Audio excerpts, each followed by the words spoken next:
Momento do Discipulado.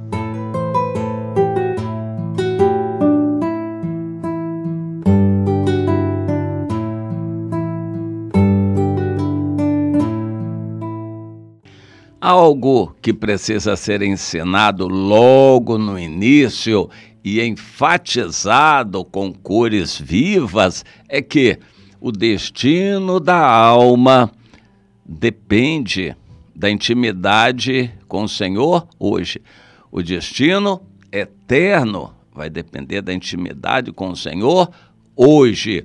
Isto é uma verdade do Evangelho que precisa ser enfatizada e não é nas igrejas.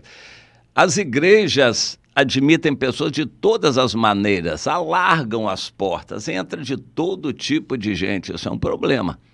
Portas largas, entra todo tipo de gente, fica e achando que todos estão bem e que serão salvos.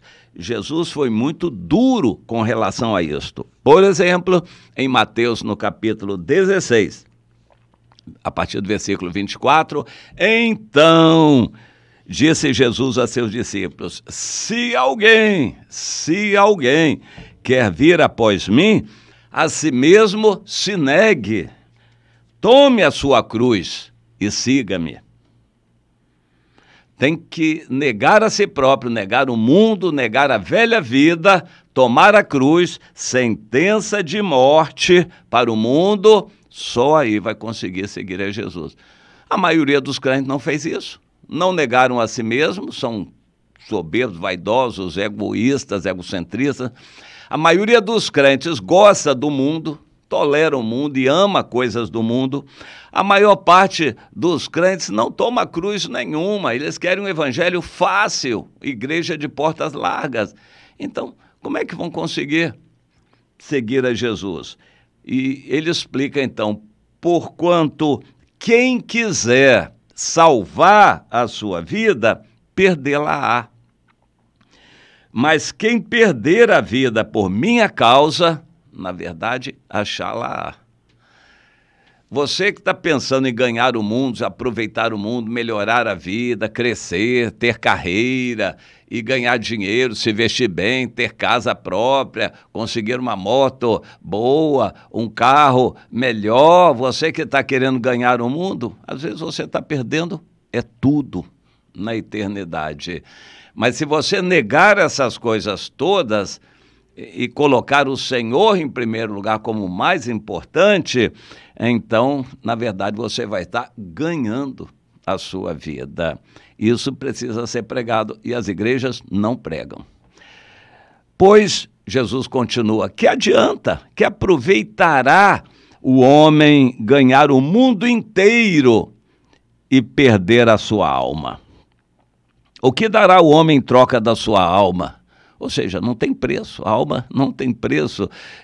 Tudo que ganhar não vai adiantar. Se ele ganhar o mundo inteiro. Steve Jobs, fundador da Apple, que até hoje é uma gigante no mundo, quando estava com uma doença terminal, escreveu algo que foi muito marcante. Em resumo, ele disse: que tolo eu fui. Ganhei o mundo, ganhei dinheiro, me tornei importante, mas nada disso compra a minha saúde. Eu vou morrer triste, eu estou já a caminho da morte, vou morrer triste. Eu investi na coisa errada, tudo que eu ganhei não adiantou muita coisa. O Steve Jobs deixou esse testemunho e morreu muito triste, porque ele não tinha Jesus. Provavelmente, como rico que era, ele foi cercado de médicos e familiares para não deixar nenhum cristão chegar perto dele para evangelizar. Você já reparou que isso acontece frequentemente? Uma pessoa importante, nos últimos momentos de vida, ela é cercada e impedida de receber qualquer estranho, qualquer pregador do evangelho. As famílias fazem isso, os médicos fazem isto, infelizmente. E ele certamente morreu com a tristeza com a qual ele declarou naquele último depoimento como estava a sua alma. triste testemunho, mas Jesus já tinha dito, não é só ele, qualquer pessoa que colocar o seu coração nas coisas deste mundo está, na verdade, perdendo a sua alma, e a alma é a coisa mais importante. E Jesus continua, porque o Filho do Homem, ele, há de vir na glória de seu Pai com os seus anjos, e então retribuirá a cada pessoa conforme as suas obras. E você, que dedicou a maior parte do seu tempo ao mundo e às coisas do mundo, vai receber o que de Deus? Pois é. Mesmo conhecendo o Evangelho, se dedica primordialmente às coisas do mundo, como vai ter o que receber do Senhor? E ele acrescenta Jesus, do versículo 28, em verdade, vos digo que alguns hados que aqui se encontram, que de maneira nenhuma passarão pela morte, até que vejam vir o Filho do Homem no seu reino.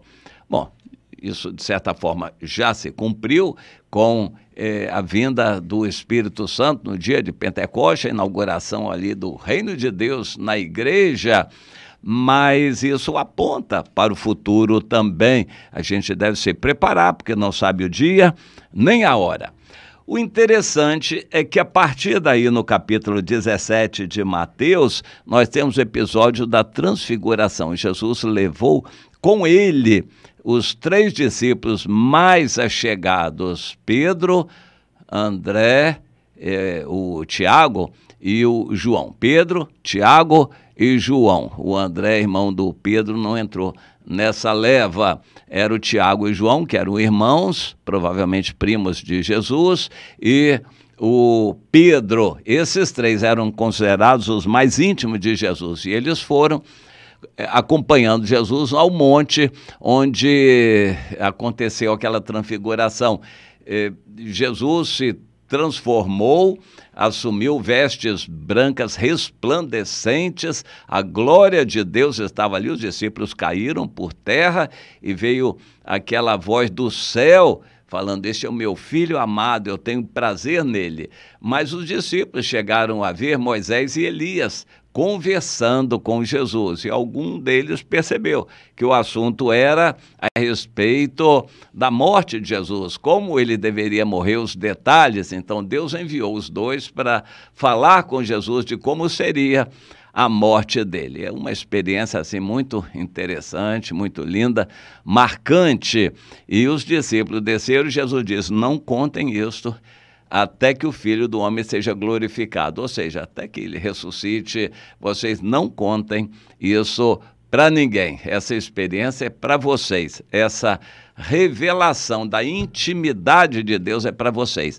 Mas a intimidade de Deus é também gradual e revelada a quem quer. O Salmo 25, versículo 14, traz uma passagem muito linda. A intimidade do Senhor é para aqueles que o temem. A esses Deus dará a conhecer o seu segredo. E a intimidade de Deus, Deus não quer esconder, Ele quer dar, mas não é de qualquer jeito, não é amando o mundo. Isso tem que ser ensinado. Meu filho, você está nascendo de novo agora, minha filha, você está tendo a grande oportunidade de amar a Deus e buscar intimidade com Ele. Só tem uma maneira de você conseguir intimidade com Deus, é passando horas na presença de Deus. Não se ganha intimidade com Deus assim, só assistindo reunião de igreja, só com oração de 5 minutos. Não, intimidade é ficar namorando Deus, é ficar apaixonada pelo Senhor, é ficar com Ele, a sós. Isso tem que ser uma prática pessoal, individual, mas no início a pessoa não sabe. Então, o líder, o discipulador, tem que orientar o discípulo, o novo cristão, naquele caminho, orar com ele, mostrar o valor da intimidade com Deus, de ler a Bíblia, se deliciar com o Senhor. Nada de televisão, de celular, desligue tudo, som, se tranque, busque um local assim, bem fechado, calmo, onde você possa estar a sós com o Senhor e ali se delicie com a intimidade com Deus. Mas o preço disso tudo é você deixar o mundo e as coisas do mundo. Todos sabem que se você não tiver cuidado, o mundo ocupa você 24 horas por dia. Há pessoas que só dormem com a televisão ligada e o mundo vai encher a sua cabeça durante a noite, durante o sono. E quando acordam, já acordam com som, televisão ligada, com as coisas... Sim, a televisão já ficou ligada à noite, né? E acorda já com o que tem na televisão. Alguns não se despregam do celular o tempo todo. E quando estão em pé de dia, é amigo aqui, conversa aqui, assunto ali, coisa a fazer aqui, e a pessoa se ocupa o dia inteiro. E se ela não tiver cuidado, ela não tem um minuto sequer para Deus durante um dia inteiro. Nós lutamos com irmãos para que tirem um tempo durante o dia para fazer a leitura bíblica do calendário, seguindo o calendário para ler a Bíblia toda em um ano, junto com os outros irmãos que estão lendo também. Alguns têm dificuldade, muita dificuldade, perdem o dia, 2, vários dias, porque ou eles se ocupam demais com as outras coisas, ou se distraem, se esquecem, aquilo não virou ainda um hábito para eles e a gente tem que ter paciência, colar com eles, cobrar. E aí, meu irmão, já fez a leitura hoje? Como é que tá? E ontem? Tá em dia? Tá se alegrando com a leitura? Já conseguiu botar isso como um hábito, uma prática? Pois é, que Deus dê a você, meu irmão, minha irmã, sabedoria para você não só colocar em prática isso com você, mas ensinar para os outros. Busque a intimidade com Deus. Não há nada que se compare à intimidade com Deus. E aqui, nesse texto de Mateus 16, nós lemos que Jesus colocou todo o destino eterno da sua alma como dependente da sua decisão hoje, da sua intimidade de seguir a Jesus hoje. Você tem que tirar um tempo para Deus, mas faça isso com amor, por uma decisão pessoal. Aprenda, isso é importantíssimo. Tirar um tempo, e maior esse tempo, quanto mais você tiver mais amor ao Senhor. Ame a Deus para passar horas, se possível, na presença dele, buscando a intimidade com Deus. E ninguém vai buscar intimidade com Deus em vão, porque vai achar. Quem busca, acha. Jesus falou, você quer essa intimidade com Deus? Decida no seu coração buscar esse caminho e ensinar aos mais novos como algo dos mais importantes na vida cristã.